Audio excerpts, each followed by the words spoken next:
Écoute bien, toi qui lis ces lignes ou toi qui entends ces mots aujourd'hui. Ce message n'est pas arrivé par hasard. Il t'a trouvé exactement au bon endroit, au bon instant de ton parcours. Imagine, tu scrolles, tu tombes dessus, et quelque chose en toi vibre instantanément. Ton cœur s'accélère un peu, tes yeux s'embuent peut-être. C'est normal. C'est le signe que ton âme reconnaît une vérité qu'elle attendait depuis longtemps.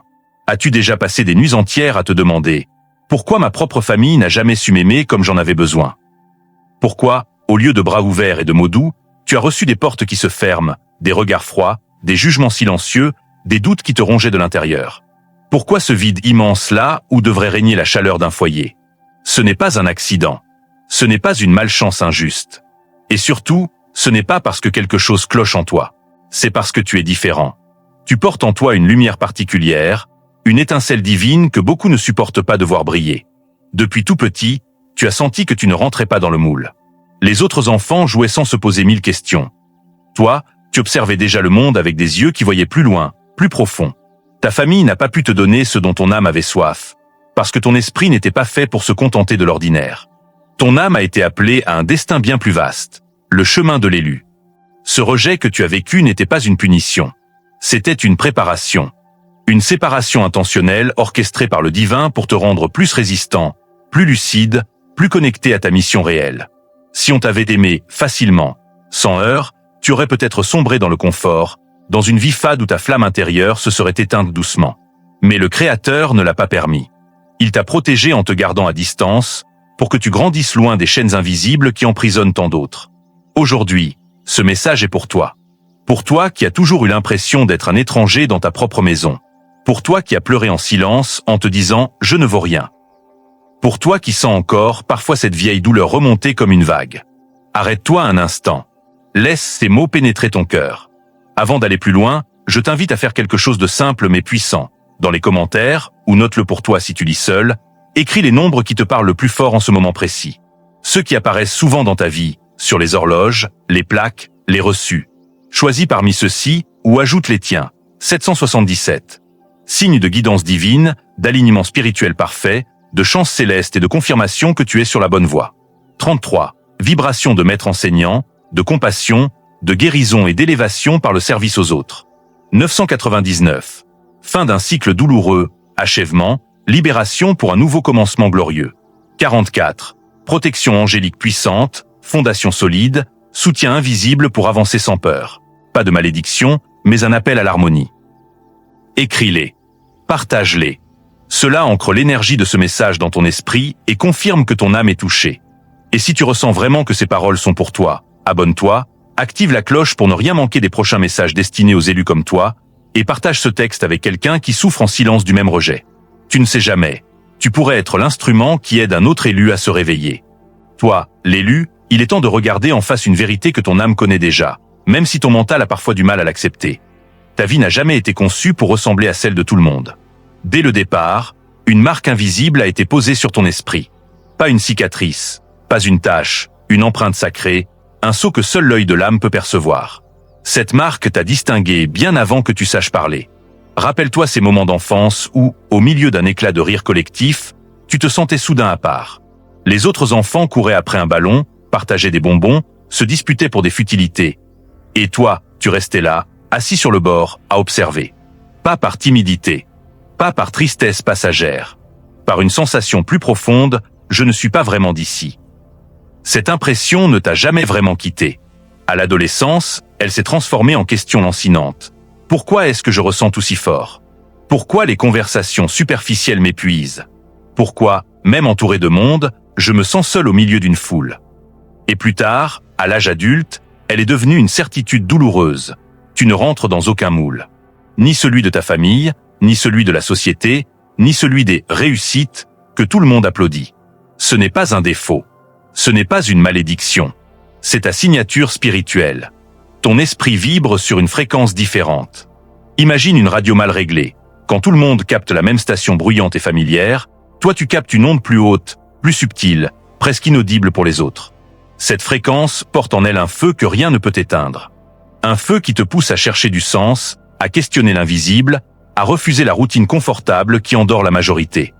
Tandis que d'autres se contentent d'une existence linéaire, études, boulot stable, mariage, enfant, week-end prévisible, toi tu portes une urgence intérieure.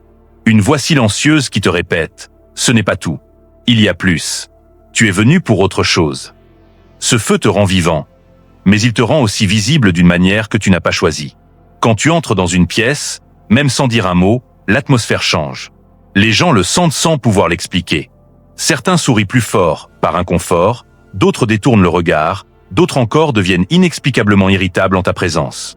Pourquoi ? Parce que ta lumière, cette lumière que tu ne contrôles pas toujours, agit comme un projecteur. Elle illumine les recoins sombres que les autres préfèrent garder cachés, leurs peurs non avouées, leurs jalousies refoulées, leurs mensonges qu'ils se racontent à eux-mêmes.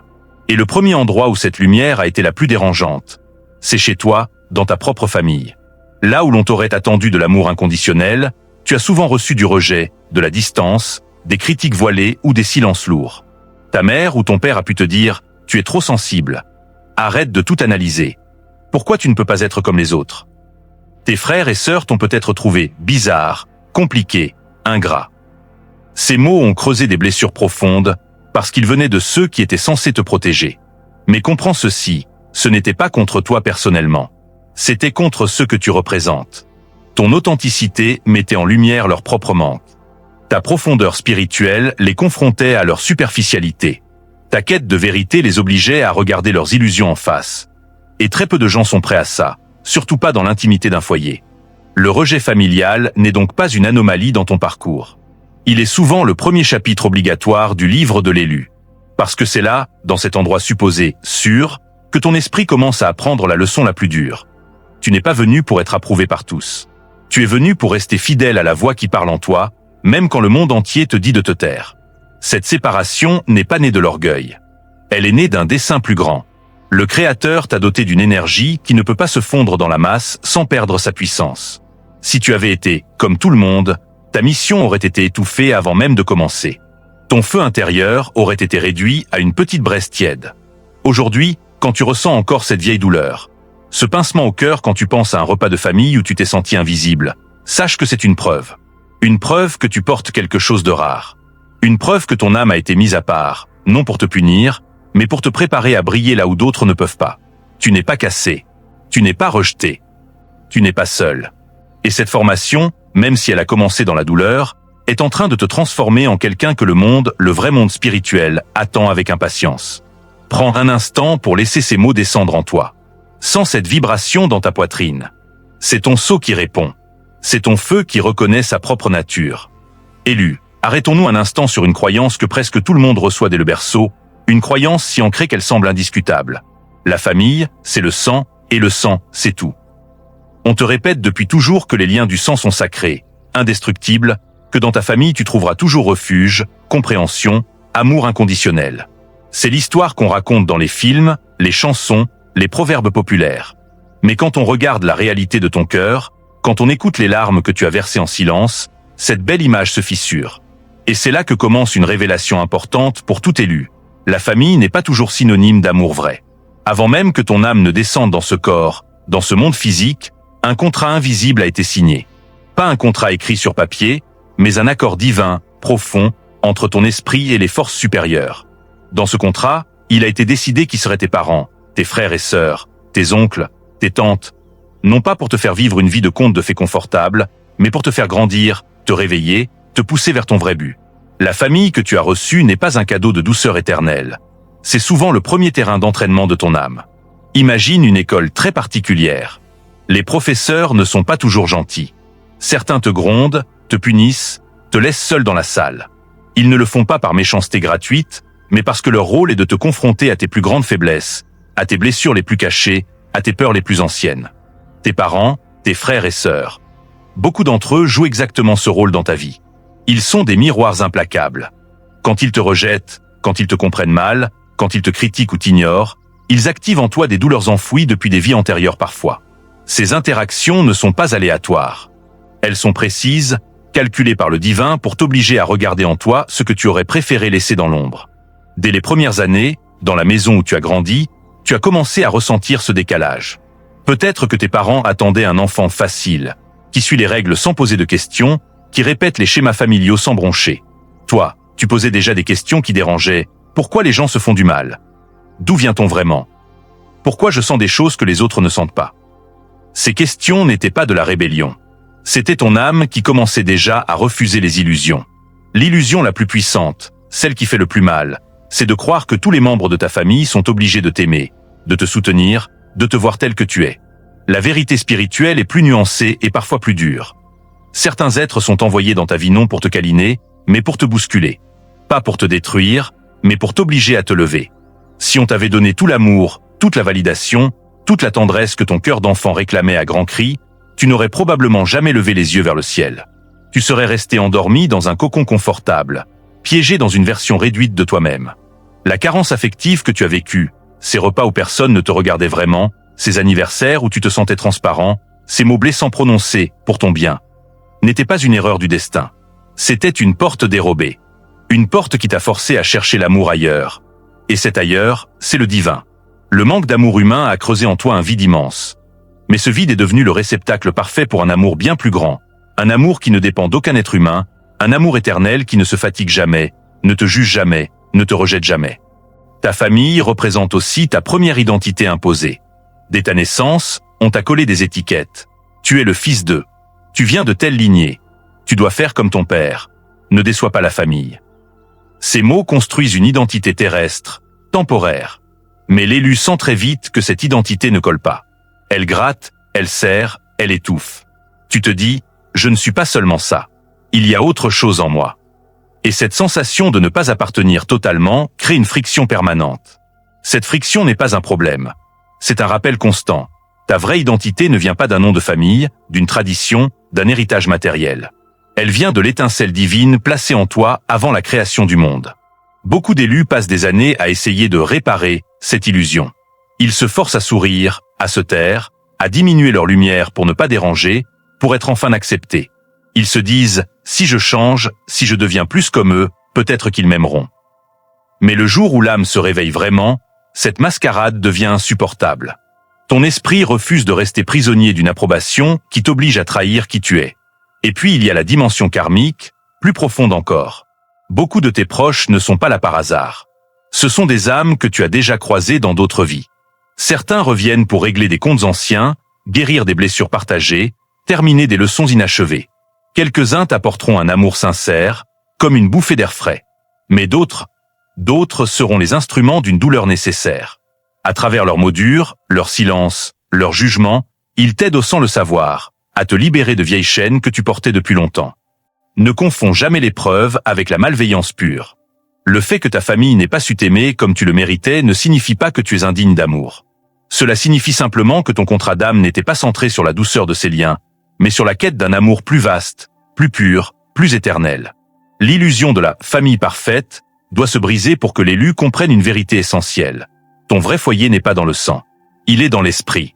Ton vrai chez-toi n'est pas une maison faite de briques et de souvenirs d'enfance. C'est l'espace où vibrent les âmes qui reconnaissent la tienne sans effort. Aujourd'hui, permets-toi de regarder cette illusion en face sans colère, sans amertume excessive. Tes parents, tes frères, tes sœurs, ils ont joué leur rôle. Certains avec maladresse, d'autres avec limitation, d'autres encore avec une forme de courage inconscient. Leur incapacité à te voir pleinement a été le tremplin qui t'a projeté vers ta vraie quête. Libère-toi doucement de l'idée que ta famille terrestre devait te donner ce qu'elle n'avait pas en stock. Ouvre les yeux sur ce qui se prépare. Une famille différente, invisible pour l'instant, mais déjà en route vers toi. Une famille qui ne te demandera pas de changer, qui ne te jugera pas, qui verra ta lumière et dira simplement « Enfin, te voilà ». Élu, respire profondément et prépare ton cœur à entendre une vérité qui peut d'abord faire mal, mais qui, une fois acceptée, t'apportera une libération immense. Cette question qui t'a hanté pendant des années, parfois en silence, parfois en crise intérieure, mérite une réponse claire et sans détour. Non, ce n'était pas de ta faute. Ta famille n'a pas pu t'aimer de la façon dont ton âme en avait désespérément besoin, et cela n'a rien à voir avec un manque de valeur en toi, rien à voir avec un défaut caché, rien à voir avec quelque chose que tu aurais mal fait. La raison est bien plus vaste, bien plus spirituelle, et elle touche à l'essence même de qui tu es. Première raison profonde, la différence de fréquence. Ton âme vibre sur une onde élevée, pure, qui cherche la vérité, la profondeur, l'authenticité.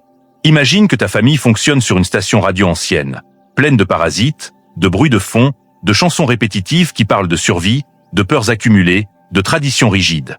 Toi, tu émets sur une fréquence beaucoup plus haute, presque céleste. Quand deux ondes ne sont pas accordées, elles ne se captent pas vraiment. Elles produisent des interférences, des grésillements, une sensation d'inconfort constant. Ta présence seule, sans que tu dises un mot, agit comme un miroir impitoyable. Elle reflète chez les autres leur propre zone d'ombre. Les peurs qu'ils n'ont pas affrontées, les blessures qu'ils ont enfouies sous des couches de normalité, les mensonges qu'ils se racontent pour tenir debout. Beaucoup ne supportent pas ce reflet. Au lieu de dire « merci de m'avoir montré ce que je dois guérir », ils reculent, ils se ferment, ils projettent sur toi leur malaise. C'est ainsi que le rejet naît, non parce que tu es trop, mais parce que ta lumière expose ce qu'ils refusent encore de voir en eux. Deuxième raison, ta lumière représente une menace inconsciente. Ça peut sembler dur à entendre, mais c'est une dynamique très réelle dans les familles non éveillées. Quand quelqu'un brille d'une authenticité et d'une force intérieure que les autres n'ont pas encore cultivée, cela réveille chez eux de la peur, de l'envie, parfois même une forme de panique. Ta sensibilité profonde met en lumière leur insensibilité. Ta capacité à aimer sans condition révèle leur amour conditionnel. Ta quête de sens expose leur conformisme. Personne n'aime se sentir moins. Surtout pas dans l'intimité d'une maison. Alors, au lieu de célébrer ta différence, certains membres de ta famille ont réagi par la critique, tu te prends pour qui? Par la moquerie, toujours à rêver. Par l'indifférence, laisse tomber, elle est bizarre. Ou même par de la jalousie déguisée en conseil. Ce n'était pas de la haine pure contre toi. C'était une défense instinctive contre ce que tu représentais. Un rappel vivant qu'eux aussi pourraient grandir, s'ils osaient. Troisième raison, les attentes écrasantes et les rôles prédéfinis. Ta famille avait déjà écrit un scénario pour toi avant même que tu naisses. Tu seras comme ton père. Tu reprendras l'affaire familiale. Tu feras des études sérieuses. Tu te marieras jeune et tu feras des enfants. Ne fais pas honte à la lignée. Ces attentes n'étaient pas forcément malveillantes. Elles étaient souvent héritées de leurs propres peurs et de leurs blessures non guéries. Mais ton âme n'est pas venue pour jouer un rôle dans le film de quelqu'un d'autre. Dès que tu as commencé à montrer que tu ne rentrais pas dans ce moule, par tes questions, tes refus silencieux, ta sensibilité, ton besoin de solitude pour réfléchir, cela a été perçu comme une trahison, une rébellion, une ingratitude. En réalité, c'était ton esprit qui disait « Je ne suis pas venu répéter les mêmes erreurs générationnelles. Je suis venu ouvrir une nouvelle voie. » Quatrième raison, leurs propres blessures et leur incapacité à aimer pleinement. Beaucoup de parents, de frères, de sœurs n'ont jamais reçu eux-mêmes l'amour inconditionnel dont ils avaient besoin. Comment pourraient-ils te le donner si leur propre réservoir est vide? Ils portent des traumas d'enfance, des abandons non résolus, des colères refoulées, des vides affectifs immenses. Sans le vouloir, ils t'ont transmis ce qu'ils connaissaient, un amour limité, conditionnel, parfois teinté de contrôle ou de projection. Ta grande sensibilité, ton intuition précoce, ta sagesse qui semblait trop vieille pour ton âge, tout cela les déstabilisait. Pour eux, c'était étrange, inquiétant, hors norme. Au lieu de s'émerveiller, ils l'ont rejeté, ignoré ou essayé de le corriger. Cela faisait partie du plan. Tu devais apprendre très tôt à ne pas dépendre de leur validation parce que ta mission exige une indépendance spirituelle totale. Et la conclusion qui libère, leur récipient était trop petit et trop fissuré pour contenir ta lumière. C'est comme si on essayait de verser un torrent d'eau pure dans un verre déjà craquelé et à moitié plein de boue. Le verre ne peut pas tenir le flot. Il déborde, il se brise, il fuit. Ta famille n'avait pas les outils intérieurs, la maturité spirituelle, l'ouverture nécessaire pour accueillir et chérir pleinement ce que tu es. Leur incapacité n'était pas un jugement sur ta valeur. C'était le reflet de leurs limites. Et écoute bien ceci, élu. Si tu avais été aimé pleinement, facilement, sans heurts par eux, tu n'aurais probablement jamais cherché plus haut. Tu serais resté dans le confort d'un amour humain suffisant, et ta flamme divine se serait atténuée. Le rejet a été le catalyseur douloureux mais nécessaire qui t'a forcé à lever les yeux vers la source infinie, vers celui qui t'a choisi avant ta naissance et qui t'aime d'un amour qui ne faillit jamais. Aujourd'hui, je t'invite à laisser tomber la dernière illusion. Si j'avais été différent, plus discret, plus obéissant, plus normal, il m'aurait aimé. Il n'avait pas la capacité de le faire. Pas à ce moment-là, pas avec l'âme que tu es. Cette prise de conscience n'efface pas la douleur. Mais elle dissout la culpabilité, la honte, le sentiment d'être cassé. Elle te rend ta puissance. Tu n'as plus besoin de leur amour pour exister pleinement. Tu as déjà été aimé infiniment, depuis toujours, par celui qui t'a mis à part pour une raison précise. Laisse ces mots infuser en toi. Sens la tension dans ta poitrine se relâcher un peu. Tu commences à comprendre, leur non-amour n'était pas un verdict sur toi. C'était une redirection divine vers ton vrai destin. Élu, Respire profondément et prépare ton cœur à entendre une vérité qui peut d'abord faire mal, mais qui, une fois acceptée, t'apportera une libération immense. Cette question qui t'a hanté pendant des années, parfois en silence, parfois en crise intérieure, mérite une réponse claire et sans détour. Non, ce n'était pas de ta faute. Ta famille n'a pas pu t'aimer de la façon dont ton âme en avait désespérément besoin, et cela n'a rien à voir avec un manque de valeur en toi, rien à voir avec un défaut caché, rien à voir avec quelque chose que tu aurais mal fait. La raison est bien plus vaste, bien plus spirituelle, et elle touche à l'essence même de qui tu es. Première raison profonde, la différence de fréquence. Ton âme vibre sur une onde élevée, pure, qui cherche la vérité, la profondeur, l'authenticité. Imagine que ta famille fonctionne sur une station radio ancienne, pleine de parasites, de bruits de fond, de chansons répétitives qui parlent de survie, de peurs accumulées, de traditions rigides.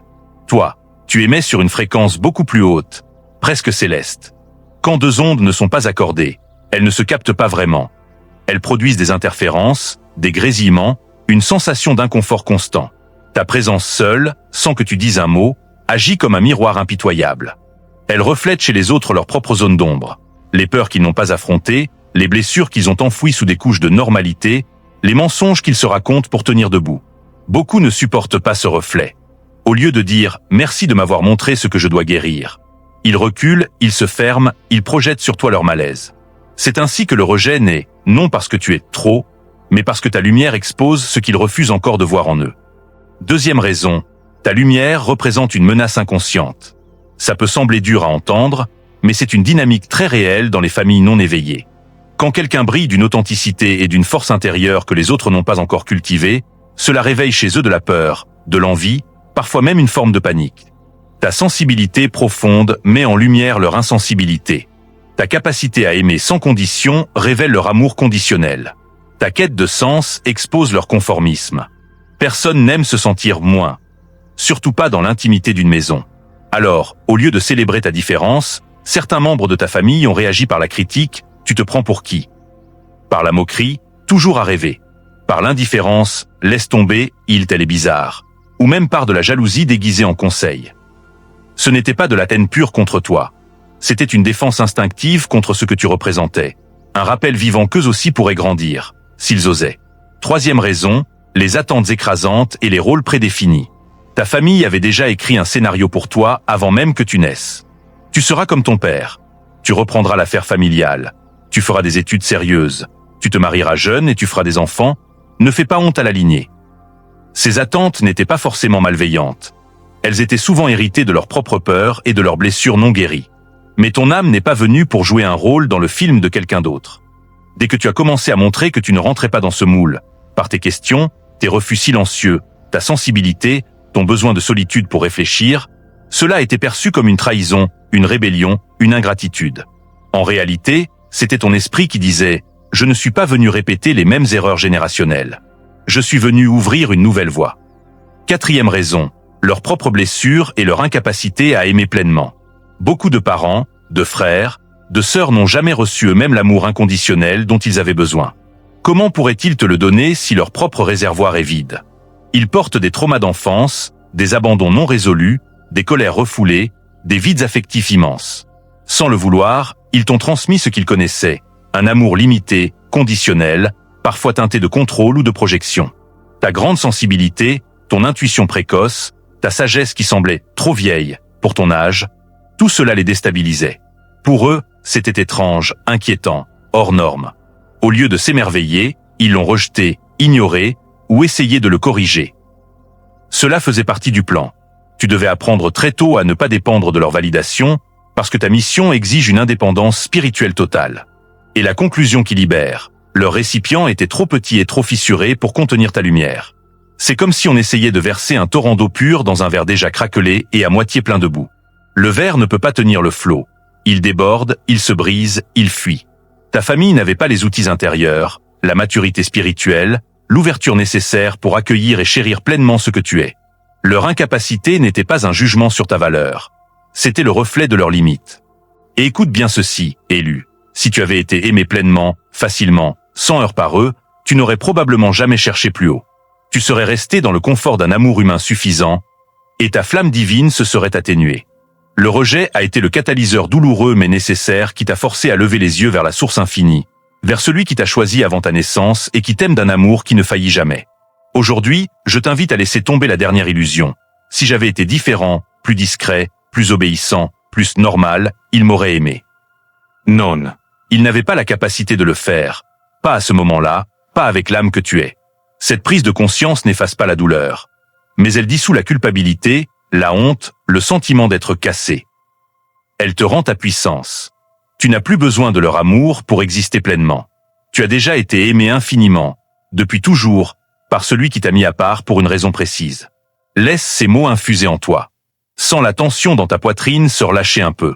Tu commences à comprendre, leur non-amour n'était pas un verdict sur toi. C'était une redirection divine vers ton vrai destin. Élu, maintenant que tu commences à saisir pourquoi ta famille n'a pas pu t'aimer comme tu le méritais, il est temps de plonger encore plus profond. Car derrière cette douleur qui t'a marqué, ces années de questions sans réponse, ces moments où tu t'es senti invisible ou indésirable chez toi, se cache non pas un chaos aveugle, mais un dessein précis, intelligent, presque chirurgical. Le rejet que tu as vécu n'était pas une faille du destin. C'était une stratégie divine. Une protection, un entraînement, un nettoyage, une préparation, tout à la fois. Regardons cela de près, couche par couche, pour que ton cœur puisse enfin voir la lumière qui se trouvait déjà dans l'obscurité. 1. Le rejet a été ta plus grande protection. Quand tu étais plus jeune, peut-être as-tu rêvé d'être pleinement accepté. Des câlins sans condition, des « je suis fier de toi » spontanés, une place évidente à table où tout le monde te regarde avec tendresse. Si cela s'était produit, si ta famille t'avait enveloppé d'un amour facile et total, tu aurais très probablement pris racine là, dans ce cocon familier. Tu aurais appris à te contenter de ce qui était offert, à baisser la garde, à éteindre doucement cette flamme intérieure qui te rend unique. Mais le Créateur savait que ton âme était destinée à bien plus grand. Accepter un amour humain limité aurait signifié stagner, te conformer, devenir une version miniature de toi-même. Le rejet t'a forcé à sortir de cette zone de confort illusoire. Il t'a poussé dehors, vers le haut, vers l'inconnu, vers lui. Sans cette fermeture des portes familiales, tu n'aurais peut-être jamais ouvert les portes du ciel avec autant de force et de nécessité. Le rejet t'a protégé de l'endormissement spirituel. 2. Le rejet a réveillé et affûté tes dons. Pense à ces nuits où tu pleurais seul dans ta chambre, convaincu que quelque chose n'allait pas chez toi. Ces moments de solitude forcée n'étaient pas vides. C'est précisément là que ton intuition s'est affinée. Là que ta sensibilité, cette capacité à ressentir les énergies, à percevoir les non-dits, à voir au-delà des apparences, s'est transformée en un véritable outil spirituel. Beaucoup d'élus découvrent leurs dons les plus puissants dans le creux de la vague.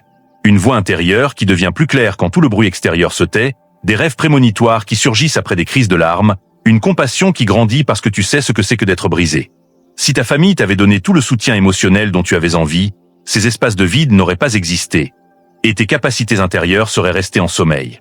La douleur a creusé le terrain fertile où tes talents divins ont pu germer. 3. Le rejet t'a appris à dépendre de l'esprit plutôt que des hommes. Les élus ne peuvent pas construire leur vie sur des applaudissements humains. Si ta valeur dépendait du regard de ta mère, de l'approbation de ton père, de l'amitié de tes frères et sœurs, tu serais resté fragile, à la merci de leurs humeurs. Le rejet t'a obligé à chercher une source plus stable, la validation céleste.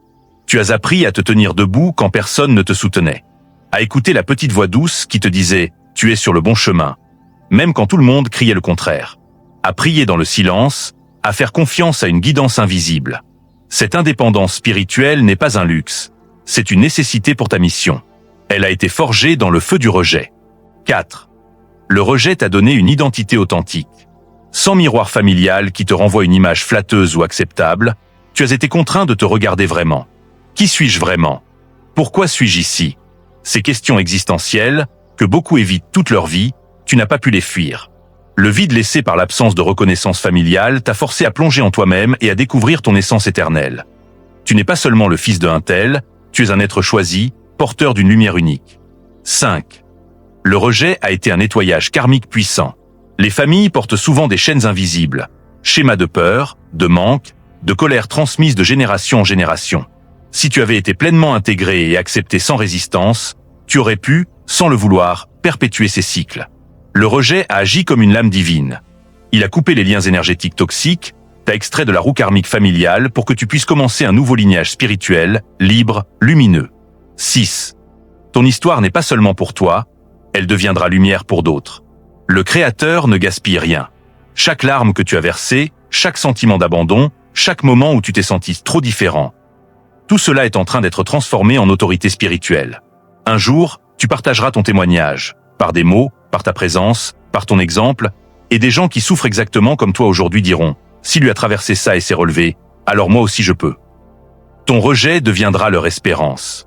Ta solitude deviendra leur compagnie. Ta cicatrice deviendra leur guérison. Et la promesse finale qui change tout, ce que ta famille n'a pas pu te donner, le divin le multiplie ailleurs. Le vide qu'ils ont laissé ne restera pas vide éternellement. Il sera comblé par des connexions authentiques, par des âmes sœurs spirituelles, par une famille choisie par vibration plutôt que par sang. Mais tu ne pourrais pas reconnaître et honorer pleinement ces bénédictions si tu n'avais pas d'abord connu la carence. Le rejet a aiguisé ton discernement. Tu sauras distinguer le vrai du faux, le profond du superficiel. Aujourd'hui, regarde ton passé avec de nouveaux yeux. Ce qui semblait être une perte cruelle était en réalité un gain immense. Ce qui paraissait être un abandon était une redirection. Ce qui ressemblait à une punition était une école sacrée. Le rejet que tu as subi n'est pas la preuve que tu es indigne. C'est la preuve la plus éclatante que tu es appelé à quelque chose de grand. Seuls les élus reçoivent un chemin aussi exigeant. Parce que seuls les élus ont la capacité de le transformer en gloire. Laisse la gratitude commencer à naître doucement dans ton cœur. Pas une gratitude forcée, mais une reconnaissance paisible. Merci pour ce qui m'a brisé, car c'est ce qui m'a reconstruit plus fort. Élu, l'un des aspects les plus difficiles et pourtant les plus révélateurs de ton parcours est celui-ci. Ta vie est marquée par une séparation profonde, intentionnelle, presque inévitable. Ce n'est pas seulement une séparation physique, comme vivre loin, changer de ville, couper les ponts. C'est une séparation spirituelle, émotionnelle, énergétique. Dès ton arrivée sur Terre, quelque chose en toi a été mis à part, réservé, protégé des mélanges faciles. Et même si cela t'a fait souffrir, même si cela t'a parfois donné l'impression d'être condamné à la solitude, cette séparation est la signature la plus claire que tu marches sur le sentier des élus. Rappelle-toi ces sensations qui t'accompagnent depuis toujours. À l'école, au milieu des rires et des groupes qui se formaient naturellement, tu te sentais comme un observateur extérieur. En famille, même assis à la même table, tu avais l'impression d'être sur une île invisible. Parmi les amis, même les plus proches, il y avait toujours une distance subtile, comme si une partie de toi restait inaccessible, inexpliquée. Cette impression de « ne pas appartenir » n'était pas un accident de parcours. Ce n'était pas de la timidité mal placée, ni une dépression passagère. C'était ton esprit qui refusait de se fondre dans la masse. C'était ton âme qui disait « Je ne peux pas vibrer au même rythme que tout le monde sans perdre ma puissance ». Le Créateur ne t'a jamais voulu noyer dans la foule. Il ne t'a pas créé pour te perdre dans le bruit collectif, pour répéter les mêmes schémas, pour te conformer aux attentes basses. Il t'a mis à part parce que ton rôle exige une pureté, une clarté, une intensité que la majorité ne peut pas soutenir. Mélanger ton énergie avec des fréquences trop basses, peur chronique, jugement constant, chaîne générationnelle, aurait dilué ta lumière, éteint ton feu intérieur. La séparation est donc une nécessité divine. C'est comme une plante rare qu'on retire d'un sol pauvre et acide pour la transplanter dans un terreau riche. Si elle reste là où elle a germé, elle végète, elle ne fleurit jamais pleinement. Toi aussi, élu, tu devais être extrait de ton cercle originel pour pouvoir t'épanouir dans la mission qui t'a été confiée. Regarde l'histoire de tous ceux qui ont porté une lumière plus grande. Les prophètes de l'Antiquité étaient souvent rejetés par leur propre peuple, moqués dans leur village natal. Les sages et les maîtres spirituels traversaient des périodes d'exil, de solitude dans le désert, de malentendus avec leurs proches. Même les figures modernes d'éveil, artistes visionnaires, guérisseurs, penseurs profonds, racontent souvent la même chose. Personne dans ma famille ne comprenait ce que je vivais. J'ai dû partir, m'isoler, pour entendre ma propre voix. Pourquoi cette répétition dans toutes les époques? Parce que la vérité que tu portes est trop vaste pour les cœurs encore endormis. Ta présence dérange les illusions confortables. Tes questions percent les masques. Ton authenticité force les autres à se confronter à eux-mêmes, et très peu sont prêts. Donc, le premier accueil n'est pas l'amour. C'est l'incompréhension, la critique, l'éloignement. Mais écoute attentivement cette nuance essentielle. La séparation n'est pas un abandon. C'est une direction. Chaque porte fermée par un proche était en réalité une redirection divine vers une autre ouverture. Chaque silence pesant était une invitation à écouter la voix intérieure plus fort. Chaque moment où tu t'es senti seul, tu étais en réalité accompagné par l'esprit, plus proche que jamais. Cette solitude que tu as connue n'était pas vide. C'était un sanctuaire forcé. Dans ces nuits où personne ne comprenait tes larmes, tu recevais des révélations que les autres ne pouvaient pas capter. Dans ces périodes où tu marchais seul, tu apprenais à te fier à une guidance invisible plutôt qu'à des soutiens humains changeants. Tu apprenais à te relever sans attendre une main tendue. Tu apprenais à croire quand tout semblait te crier « arrête ». Un vrai leader spirituel, un guide authentique, ne peut pas dépendre de la foule pour avancer. Il doit savoir rester ferme même quand le vent souffle en sens inverse. Toi, élu, tu as été entraîné dans cette école de la solitude pour que ta foi devienne inébranlable, pour que ta lumière ne vacille pas au gré des opinions des autres. Et une question que beaucoup se posent, pourquoi je n'ai pas pu avoir une vie normale, simple, entourée? La réponse est directe. Parce que la normalité t'aurait tué spirituellement. Le conformisme aurait étouffé ton feu. L'acceptation facile t'aurait endormi dans une vie tiède, sans profondeur, sans mission. La séparation t'a sauvé de devenir une version fade de toi-même. Elle t'a forcé à chercher ton identité dans l'éternel plutôt que dans le temporaire. Elle t'a protégé de te perdre dans des relations qui t'auraient diminué. Mais voici la bonne nouvelle, celle qui apporte l'espoir. Cette séparation n'est pas éternelle. Elle est une phase. Le chemin des élus suit souvent ce rythme. D'abord rejeté et isolé. Ensuite reconnu et entouré par les bonnes âmes. D'abord mis à part. Ensuite élevé et honoré. Tes larmes de solitude d'aujourd'hui sont des graines qui germeront plus tard en connexion vraie, en amitié profonde, en une famille spirituelle qui te verra enfin tel que tu es. Mais tu ne pouvais pas arriver à cette étape sans traverser d'abord l'isolement. Sans cette phase, tu n'aurais pas appris à discerner le vrai du faux, l'authentique du superficiel. Alors ne regarde plus ta séparation comme une malédiction. Voilà comme la preuve que tu es sur le bon chemin. Quand les gens s'éloignent, quand tes proches ne te comprennent pas, quand tu avances dans un silence apparent, souviens-toi, c'est exactement comme ça que les élus sont formés. La grotte où tu pleures aujourd'hui deviendra l'autel où tu brilleras demain. La solitude qui te pèse est le canal par lequel passent les révélations que le monde n'est pas encore prêt à entendre. Élu, ce chemin de séparation a été dessiné pour toi. Ne le combats pas. Ne le vois pas comme une punition.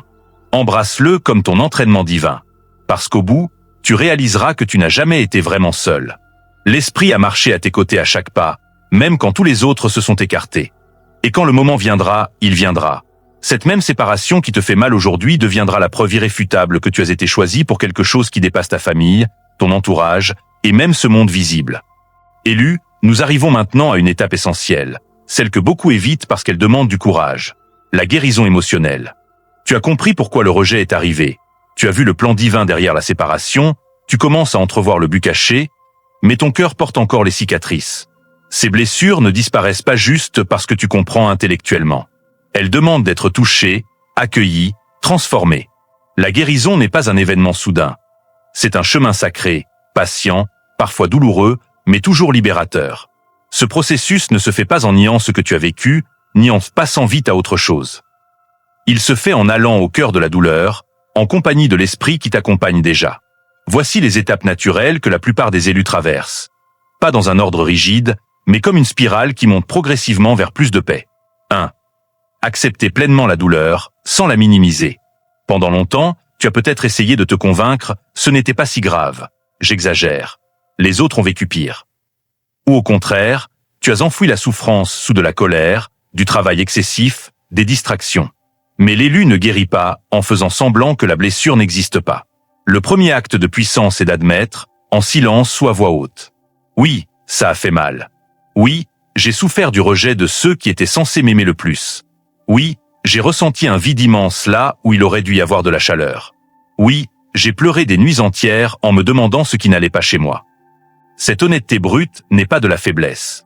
C'est le début de la force. Quand tu nommes la douleur sans la juger, tu lui enlèves déjà une partie de son pouvoir. L'esprit peut alors commencer à toucher cet endroit tendre.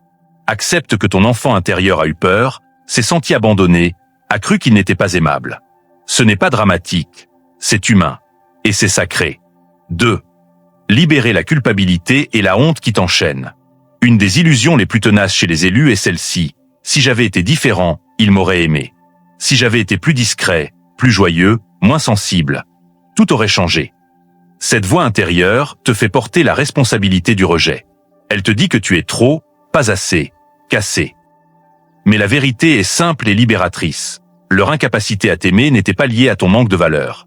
Elle était liée à leurs propres limites, à leurs blessures non guéries, à leur fréquence incompatible avec la tienne. Tu n'as rien fait de mal. Tu n'étais pas défectueux. Tu étais simplement trop lumineux pour leur contenant. Aujourd'hui, permets-toi de lâcher cette culpabilité. Dis intérieurement ou à voix haute. Je me pardonne d'avoir cru si longtemps que c'était ma faute. Je me pardonne d'avoir cherché leur approbation au prix de ma propre lumière. Je ne suis pas responsable de leur vide. Cette libération crée un espace immense dans ton cœur. La honte qui te collait à la peau commence à s'effriter. 3. Pardonner, non pour eux, mais pour toi. Le pardon est souvent mal compris. Pardonner ne signifie pas justifier ce qu'ils t'ont fait, prétendre que ça ne t'a pas blessé, reprendre une relation toxique comme si de rien n'était. Pardonner signifie je refuse que ce passé continue à empoisonner mon présent et mon avenir. Je relâche la rancune qui me lie encore à eux. Je rends à l'esprit le poids que je portais seul. Tu peux commencer par une phrase simple. Je pardonne à non ou ma famille pour ne pas avoir su m'aimer comme j'en avais besoin. Je leur rends leur part de responsabilité. Je choisis la liberté plutôt que le ressentiment. Le pardon ne dépend pas de leurs excuses, qui viendront peut-être ou pas. Il dépend de ta décision de ne plus laisser cette douleur te définir. Et quand tu pardonnes vraiment, une paix inattendue arrive. Pas tout de suite, mais progressivement, comme une vague douce qui lave les plages intérieures. La solitude a été ton ennemi pendant longtemps. Elle ramenait les souvenirs, amplifiait le vide, faisait remonter les larmes.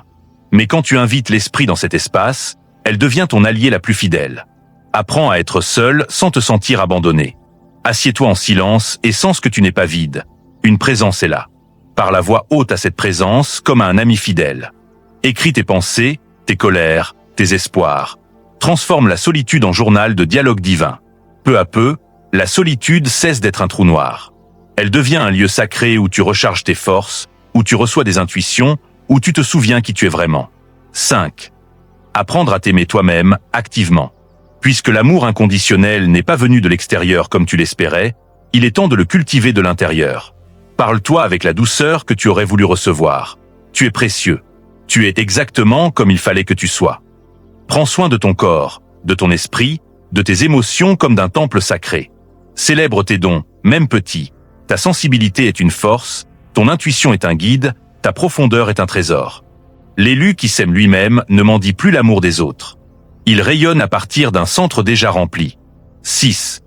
Cultiver la patience, la guérison n'est pas linéaire. Il y aura des jours où tu te sentiras libre, léger, aligné, et d'autres où une vieille blessure se réveillera au détour d'un souvenir, d'une phrase, d'un silence.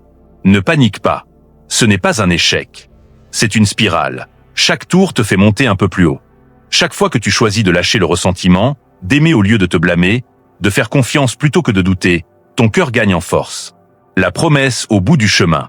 Quand la guérison avance, tu regardes ton passé sans que la poitrine se serre. Tu vois les blessures comme des cicatrices honorables, des preuves de résilience. Tu ne répètes plus les vieux schémas. Tu construis un avenir différent, libre. Un jour, tu pourras dire avec une vraie sérénité « J'ai été blessé, mais je ne suis plus cette blessure. J'ai guéri. Mon cœur est libre. Et cette liberté me permet maintenant d'aimer, moi, les autres, le monde d'une façon que je n'aurais jamais imaginée. » Élu, ce processus est aussi sacré que ta mission elle-même. Ne le brusque pas. Ne l'ignore pas. Marche-le avec confiance, sachant que chaque pas, même minuscule, est une victoire dans ton esprit. L'esprit recueille chaque larme et la transforme en perle. Élu, nous touchons maintenant au cœur alchimique de ton parcours. Le moment où la douleur cesse d'être une ennemie pour devenir ton plus grand allié. Ce n'est pas une belle phrase motivante. C'est une réalité vécue par tous ceux qui ont traversé le feu et en sont ressortis plus forts, plus lumineux, plus utiles au monde. Jusqu'ici, tu as peut-être vu ton histoire comme une suite de pertes. Amour non reçu, compréhension refusée, solitude imposée, larmes accumulées. Mais quand l'esprit t'ouvre les yeux à un niveau plus profond, tu commences à percevoir la vérité cachée. Rien de ce qui t'a blessé n'était inutile. Chaque éclat de souffrance a été une matière première brute que le divin transforme patiemment en or pur, en pouvoir spirituel, en sagesse incarnée, en capacité à élever les autres. Le douloureux comme maître sévère mais fidèle. La douleur est un enseignant impitoyable, mais elle ne ment jamais. Elle t'a appris à te lever sans attendre qu'on te tende la main. Elle t'a forcé à écouter ta voix intérieure quand toutes les voix extérieures te contredisaient. Elle t'a montré que tu pouvais survivre à l'insupportable et même y trouver du sens. Elle t'a révélé ta résilience. Cette force qui te permet de continuer à croire, à espérer, à avancer, même quand tout semble perdu. Imagine un forgeron au travail. Le métal brut est plongé dans le feu, martelé sans relâche, plongé dans l'eau froide, remis au feu. Ce traitement brutal n'est pas pour détruire le métal, mais pour le rendre plus dur, plus flexible, plus utile. Ta douleur a été cette forge. Elle t'a trempé, elle t'a modelé, elle t'a rendu capable de porter des charges que d'autres ne pourraient pas soutenir. Passer du « pourquoi moi » au « pourquoi ». C'est la transition qui change absolument tout. Tant que tu restes coincé dans « pourquoi est-ce que ça m'arrive à moi ?» Tu restes prisonnier du passé, victime d'une injustice. Mais dès que tu poses la question « pourquoi cette douleur ? À quoi sert-elle dans mon destin ?» La porte s'ouvre. Ce rejet t'a appris à ne plus mendier l'amour, il t'a appris à le devenir. Cette solitude t'a appris à ne plus dépendre des autres pour te sentir complet. Elle t'a appris à te suffire à toi-même en compagnie de l'esprit. Ces larmes t'ont appris l'empathie profonde. Tu comprends maintenant, mieux que quiconque, ceux qui se sentent invisibles, rejetés, incompris. La douleur n'est plus un poids mort. Elle devient du carburant. L'énergie qui autrefois te faisait pleurer la nuit est maintenant celle qui te pousse à créer, à témoigner, à guider, à guérir. Les élus ne laissent pas leurs blessures stagner à l'intérieur. Ils les expriment, les transmutent. Certains écrivent des textes qui touchent des milliers de cœurs, comme ce message que tu lis. D'autres créent de l'art, de la musique, des vidéos qui disent sans mots ce que beaucoup ressentent. D'autres encore choisissent le service, écouter, accompagner, prier pour ceux qui traversent la même nuit. Certains enseignent, parlent, partagent leur vécu avec une authenticité qui perce les armures. Peu importe le canal, l'important est que la douleur ne reste pas enfermée. Quand tu l'exprimes de façon constructive, elle cesse de te contrôler. C'est toi qui la contrôles. Tes cicatrices deviennent des cartes routières pour aider les autres à sortir du labyrinthe. La compassion naît de la blessure. Parce que tu as connu l'abandon, tu reconnais instantanément celui qui le vit. Parce que tu as porté le poids du « pas assez bien », tu sais exactement quoi dire à quelqu'un qui se sent indigne. Ta souffrance t'a donné une compassion qui ne juge pas, qui ne théorise pas, qui vit simplement « je sais ce que c'est ». Tu n'es pas seul. Cette compassion n'est pas une faiblesse. C'est l'une des formes les plus puissantes de pouvoir spirituel. Le monde a besoin de voix qui parlent depuis l'expérience vécue, pas seulement depuis des livres ou des concepts. La gratitude comme saut final de la transformation. Un jour, tu regardes en arrière et tu ne vois plus des bourreaux dans ton histoire, mais des enseignants déguisés. Tu commences à remercier, non parce que c'était facile, mais parce que sans ces épreuves, tu ne serais pas la personne que tu es devenue. Merci pour le rejet, il m'a poussé vers ma vraie identité. Merci pour la solitude, elle m'a appris à entendre la voix divine. Merci pour la douleur, elle m'a rendu capable d'aimer plus profondément. Cette gratitude n'efface pas les cicatrices, elle les illumine. Elle transforme la victime en vainqueur, le blessé en guérisseur, le rejeté en lumière pour les autres. Ton pouvoir n'est pas malgré la douleur, il est né d'elle. Élu, ton autorité spirituelle ne vient pas d'une vie parfaite, sans faille. Elle vient précisément du fait que tu as traversé l'enfer et que tu en es ressorti debout, avec le sourire paisible de celui qui sait. Tu es la preuve vivante que la lumière triomphe toujours de l'obscurité, que l'esprit est plus fort que n'importe quelle blessure. Ne minimise plus ce que tu portes. Ce feu qui a commencé dans la douleur est maintenant ton arme la plus précieuse, ta couronne la plus brillante, ton témoignage le plus puissant. Ce qui t'a brisé hier est ce qui te propulse aujourd'hui. Lève-toi, élu. Tu n'es plus esclave de ton passé. Tu es le maître de ta transformation. Ce qui t'a autrefois humilié est maintenant la raison pour laquelle tu marches la tête haute. Tu es la démonstration vivante que le rejet peut devenir vocation, que la souffrance peut devenir gloire éternelle. C'est le destin des élus, transformer la douleur en pouvoir infini. Élus, après avoir traversé le rejet, la séparation, la guérison et la transformation de ta douleur en puissance, une question essentielle émerge naturellement dans ton cœur. Où est ma vraie place? Avec qui est-ce que j'appartiens vraiment? Tu as passé tant d'années à chercher un foyer dans le sang, dans les liens terrestres, dans les visages familiers. Et pourtant, ce foyer n'a jamais vraiment existé là où on te disait qu'il devait être. C'est maintenant que la plus belle révélation arrive. Ta véritable famille n'est pas celle qui t'a donné la vie biologique. C'est celle qui reconnaît ton âme. Cette famille-là ne se construit pas par obligation, par héritage ou par hasard. Elle se forme par résonance pure. Ce sont des âmes qui, avant même que vous ne vous rencontriez dans cette vie, ont déjà vibré sur la même fréquence que la tienne. Elles te connaissent déjà, pas avec les yeux du corps, mais avec les yeux de l'esprit. Imagine un instant ce que ça fait de rencontrer quelqu'un pour la première fois et de sentir immédiatement « Je te connais depuis toujours ». Pas besoin d'explications longues. Pas besoin de justifier ta sensibilité, ton intensité, tes visions, tes silences profonds. Ils comprennent.